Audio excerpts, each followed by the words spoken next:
Army chief कहते हैं मादरे वतन के लिए जान की कुर्बानी से बड़ी और कोई कुर्बानी नहीं हो सकती। हमारे शोहदा की कुर्बानियां रायगान नहीं जाएंगी। हमारे अफसरान और जवान असल हीरो हैं। कुर्बानियों से मुल्क में अमन व इस्तेहकाम आया। GHQ में फौजी जवानों को एजाजात तकसीम करने की तकरीब से खिताब।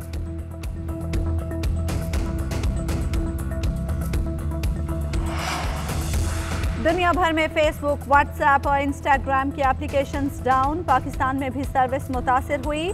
सोशल मीडिया सार्फिन ऐप्स तक रसाई हासिल नहीं कर पा रहे। इंतजामिया के मुताबिक सर्विस की बहाली के लिए सरतोड़ कोशिशें कर रहे हैं। किसने कितना माल बाहर भेजा, वजीर आजम की जानिब से तहकीकात का आगाज। पेंडोरा लीक्स की तहकीकात के लिए आला सतह का सेल कायम कर दिया गया। खुसूसी सेल पेंडोरा लीक्स में शामिल तमाम अफराद से जवाब तलबी करेगा और हकायक सामने लाएगा। वजीर आजम ने कहा, दौलत बाहर भेजने वाले किसी सूरत रियायत के मुस्तहिक नहीं। तहरीक इंसाफ की हुकूमत बिला इम्तियाज कार्रवाई पर यकीन रखती है।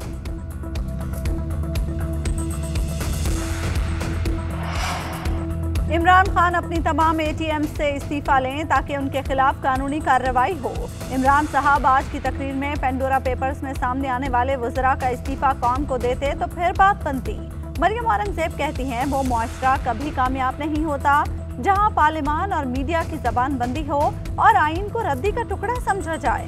मुल्क का वजीर आजम फेक न्यूज की इंडस्ट्री चलाता है और अपने माफिया की खुद सरपरस्ती करता है। हुकूमत में आने के लिए आपने कौम को फेक मंसूबों का चूरन बेचा। 3 साल बाद जब लोग 50 लाख घर मांग रहे हैं तो बैंक्स की ट्रेनिंग याद आ गई।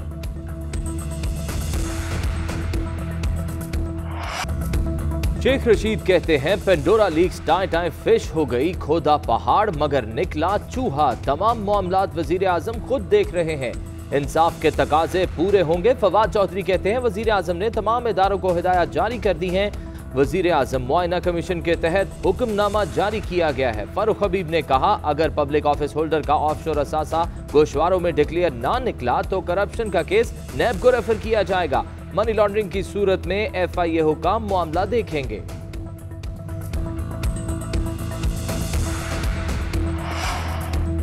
वजीर आजम का मुल्क में महंगाई बढ़ने का एतराफ। इस्लामाबाद में कामयाब जवान प्रोग्राम की तकरीब से खिताब में इमरान खान ने कहा, एहसास है कि महंगाई की वजह से लोगों को तकलीफ का सामना है। हुकूमत पूरी कोशिश कर रही है कि गरीबों की तकलीफ कम हो। पाकिस्तान में सबसे कम कीमत पर डीजल और पेट्रोल दे रहे हैं। तेल की कीमतें 100% बढ़ी मगर हमने सिर्फ 22% इजाफा किया। गंदम की कीमतों में 37% इजाफा हुआ लेकिन हमने सिर्फ 12% तक बढ़ाई। वजीर आजम ने कहा, माजी में गलत मुआशी पॉलिसियां इख्तियार की गईं। जहां अमीरों के जजीरे हों वो मुल्क कामयाब नहीं हो सकता। हुकूमत ने अवाम पर फिर बिजली गिरा दी। नेपरा ने बिजली 1 साल के लिए ₹1.72 फी यूनिट महंगी कर दी। बिजली की फी यूनिट कीमत ₹16.44 से बढ़कर ₹18.16 फी यूनिट हो गई। फैसले से बिजली सार्फिन पर 90 अरब रुपए का बोझ पड़ेगा। कीमतों का इत्तलाक 300 यूनिट से जायद वाले सार्फिन पर होगा।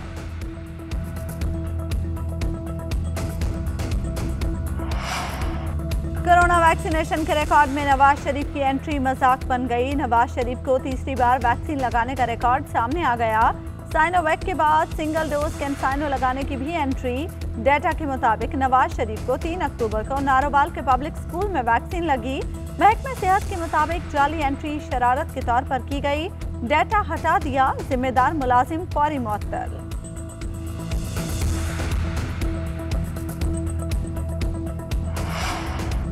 अगले इलेक्शन में PTI को समुंदर में गर्क कर देंगे। इस अजाब को घर भेजना जरूरी हो गया है। रोजगार छीनने और महंगाई करने वालों को इलेक्शन में हिसाब देना होगा। मौजूदा हुकूमत ने 1 करोड़ नौकरियों का झांसा दिया। लीगी रहनुमा हमजा शहबाज का कोर्ट मैटन में वर्कर्स कन्वेंशन से तूफानी खिताब। कहा, आज किसान परेशान है और क्यों ना हो, खाद की कीमतें बढ़ गई। इक्तदार में आकर DG खान में एक्सप्रेसवे बनाएंगे। मौका मिला तो किसानों की खिदमत के लिए अपने आप को वक्फ कर देंगे।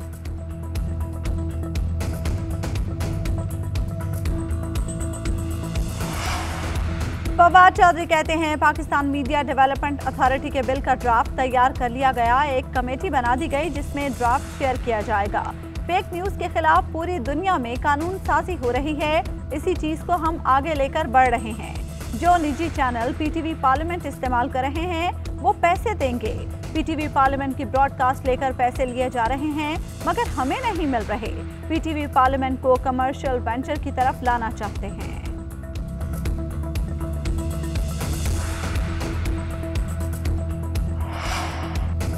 डिप्टी चेयरमैन नैब हुसैन असगर ने अपने ओहदे से इस्तीफा दे दिया। जाती वजूहात की बिना पर मजीद काम करने से माजरत। हुसैन असगर ने इस्तीफा इरसाल कर दिया।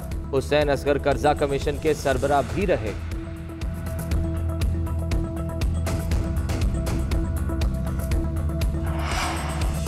बलोचिस्तान में सियासी बहरान कम न हो सका। नाराज अरकान का वजीर आला जाम कमाल के इस्तीफे से पीछे हटने से इनकार। नाराज अरकान कहते हैं वजीर आला को 1 साल की मोहलत दी जाने की खबरों में कोई सदाकत नहीं।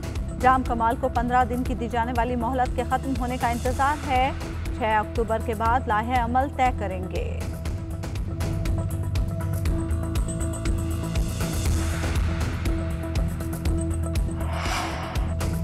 लेजेंड उमर शरीफ की नमाज जनाजा जर्मनी में अदा कर दी गई। मैयत पाकिस्तानी काउंसिल खाने के हवाले किए जाने के बाद मकामी मस्जिद में नमाज जनाजा का इज्तिमा हुआ जिसमें मकामी कम्युनिटी ने शिरकत की। डेथ सर्टिफिकेट जारी। आज मैयत वतन वापसी के लिए रवाना की जाएगी। उधर कराची में तदफीन के इंतजामात। एडमिनिस्ट्रेटर कराची ने शहीद मिल्लत रोड पर कायम अंडरपास को मरहूम उमर शरीफ के नाम से मंसूब कर दिया।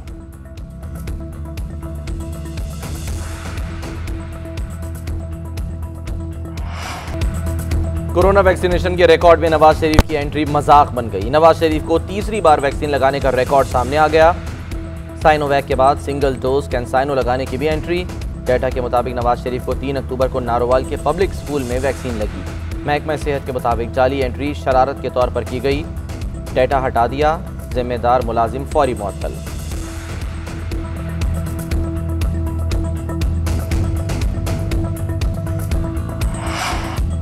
एनसीओसी ने वैक्सीनेशन की ज़्यादा शरह वाले शहरों में पाबंदियां कम कर दी। रावलपिंडी, इस्लामाबाद, पेशावर, कोयटा, मीरपुर, मुजफ्फराबाद, गिलगित और स्कर्दू में पाबंदियों में नरमी।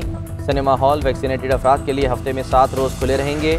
आउटडोर तकरीबात में 1000 और इंडोर में 300 अफराद की शिरकत की इजाज़त होगी।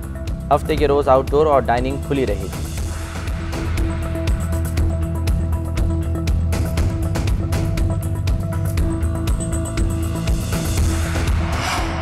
मुल्क में मुहलिक डेंगू के वार जारी। पंजाब में 234 अफराद में डेंगू की तस्दीक। 153 अफराद का ताल्लुक लाहौर से है। इस्लामाबाद में गुज़िश्ता 24 घंटों के दौरान 44 शहरी डेंगू का शिकार। मजमूई तादाद 571 हो गई। खैबर पख्तूनख्वा में डेंगू के 338 मरीज रिपोर्ट। गुज़िश्ता रोज 338 नए cases report. Hayatabad medical complex और खैबर टीचिंग अस्पताल में डेंगू के 52 मरीज जेर इलाज।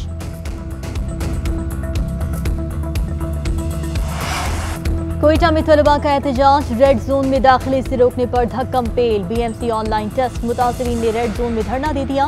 हुकूमत के खिलाफ नारेबाजी। पुलिस की भारी नफरी रेड जोन में तैनात।